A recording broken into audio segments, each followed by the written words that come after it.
Hello, I am here with John Hippisley, local author and historian by day, and by night, ghost hunter. So what got you into this line of business?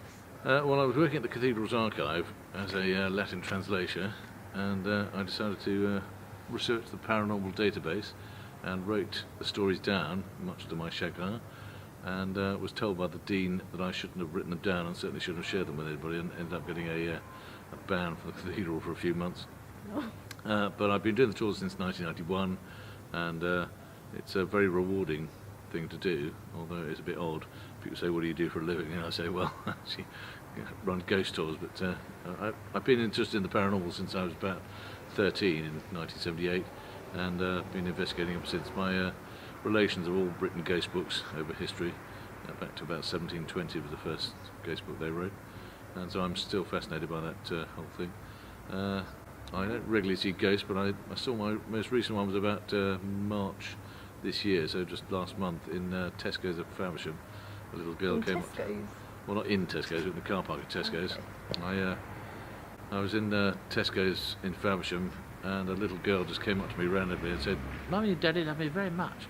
I thought, well, obviously they don't love you that much because they left you in a car park. I didn't say that.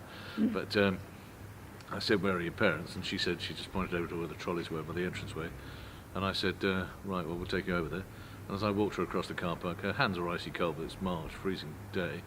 And as I got close to the mum and the dad and the little child in the pushchair, the child was screaming. But as he saw his sister, he just stopped screaming. And I said to the mum, your daughter says you love her very much, it's really sweet. And I didn't give her parental advice by saying you shouldn't leave her in a car park. But as soon as she heard that, she looked at me like I was deaf and said, "My daughter died 5 years ago today." Not the best reception. So I was a bit concerned. I asked the child why me, and she said I just wanted to say that I like the new decoration on the wallpaper, Thomas the Tank in Water paper they put up, and she just wanted to say hello. Oh, wow. So that's it. And it's not really a blessing; it could be a curse. Talking to the dead. Would you say that you're more approachable to ghosts, maybe? I think because I'm less questioning. Children regularly see ghosts up to the age of about 13, and then after 13 they have it educated out of them that ghosts can't exist because science says it can't and laws of science are fixed and therefore it can't. But I think more ghosts are seen by children than we'd expect. If when you were little you had an invisible friend, it turned out they probably were invisible to adults, they just weren't invisible to you. And it's not a case of loneliness and creating some imaginary friend. The fact that the ghosts are more attuned to small children, and they know that the unquestioning gaze of a child will be more receptive to them moving around.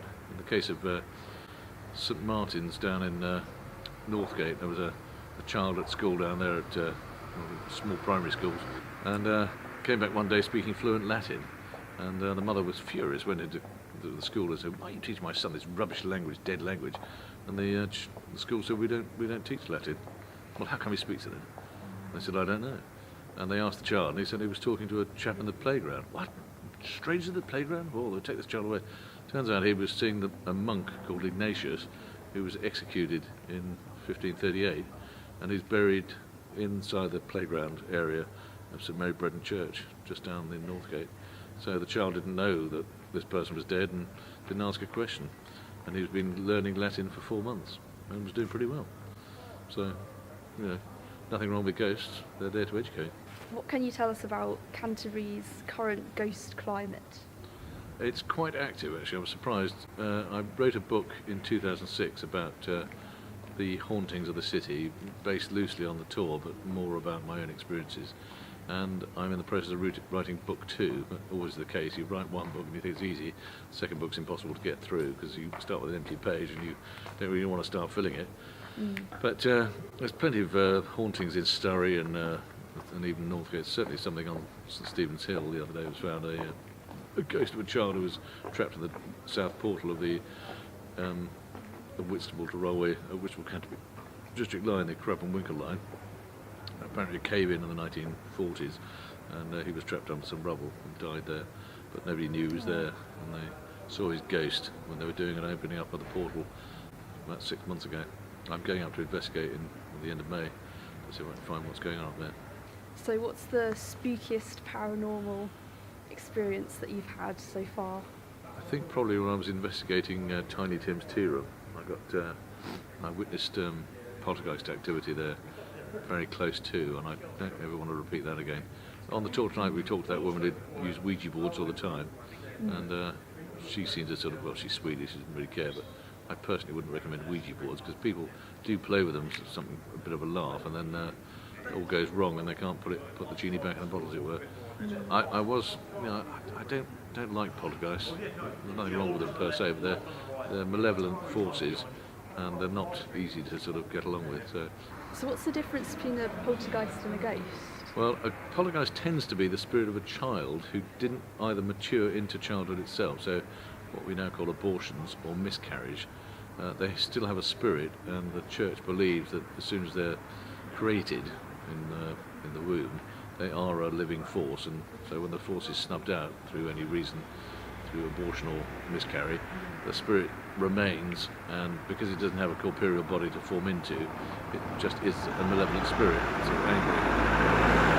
And the case of a ghost is more a corporeal spirit that died probably not of natural causes, and maybe has unfinished business, and so the ghosts that I see tend to be ones that either don't know they're dead because they died so suddenly in car accidents, etc., or they tend to be, say, children that are still sort of trying to contact mum and dad, which is a bit of a sad experience. Yeah. Most of the people that I've talked to who have had ghost or paranormal experiences before have mostly had them when they're alone.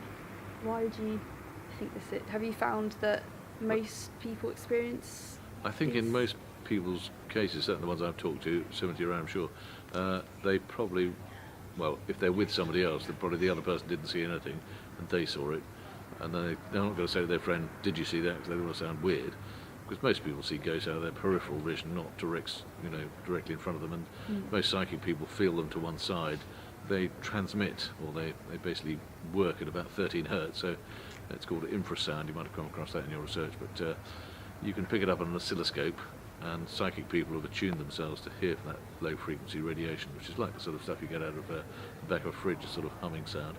And I think that most people attune themselves more to that.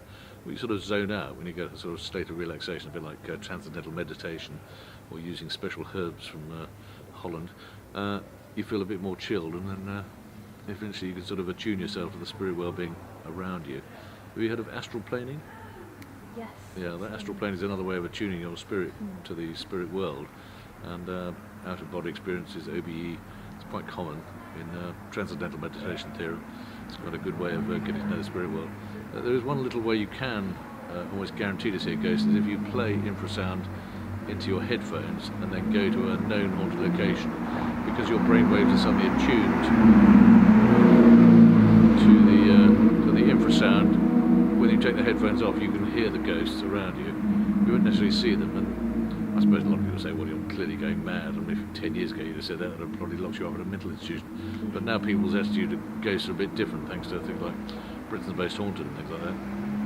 So we sort of tend to see things differently. I mean, I'm sure in 100 years' time we're going to say ghosts, yeah, it's just ghosts, nothing right about that, nothing profoundly horrible about them.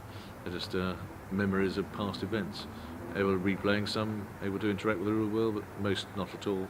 The case of that ghost of Nell the cook at Dickens's place is very rare. They don't usually communicate at all. They just stand silently to one side. In the case of Simon of Sudbury, down at Sudbury Tower in Pound Lane. Have you heard of Pound Lane? No. You've heard of the Pound? Yeah. Well, just down from the Pound, there's a place called Sudbury Tower, which is haunted by Simon of Sudbury, who was executed in 1381 at Tower Hill by Wat Tyler in the Peasants' Revolt. And he haunts the tower that bears his name, but nobody's quite sure why, because I don't think he ever lived there. But he was last seen by Charles Dean, who lived in the tower as an architect, and woke one night to find a tall, dignified man with a grey square-cut beard, who bowed politely 3 times, extended his hand in friendship, and Dean, who was quite an old man by then, felt no fear at all. In fact, he felt a strong air of friendliness and got out of his bed and extended a hand in friendship too, at which point the spirit basically vaporised, and Dean was left that feeling of unhappiness, misfortune that you get just after a spirit has left. I would hope that most of the spirits that one interacts with are like Casper, the friendly ghost, but in my experience they're not that friendly generally, they're just a bit unhappy, and that's really what you're interacting with, the sorrow and the pity. But you shouldn't feel sorry, and if you are lucky enough to see a ghost, you should feel honoured. When I've experienced ghosts in the past, I was having a Skype call with a friend of mine in Canada, and they said, are you alone? And I said, well, yeah, I'm just on my own in the house. And they said, well, who are those two children standing behind you? And I could see in the mirror, was the image, there were two little Victorian children peering over my chair.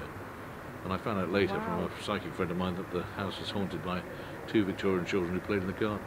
So, you know, I didn't see them until that night, and I still haven't seen them since. So not everybody can see their own, or even other people's. It's a case of, you know, if you lose somebody you love, you're not necessarily going to see them, but other people can see them for you and let you know what the score is and let you know they're looking out for you.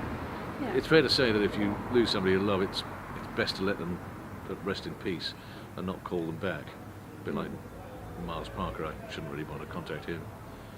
He died accidentally, you know, let him rest. Yeah, rest in peace. Well, thank you very much. Well, bless you, right? Thank you. Okay.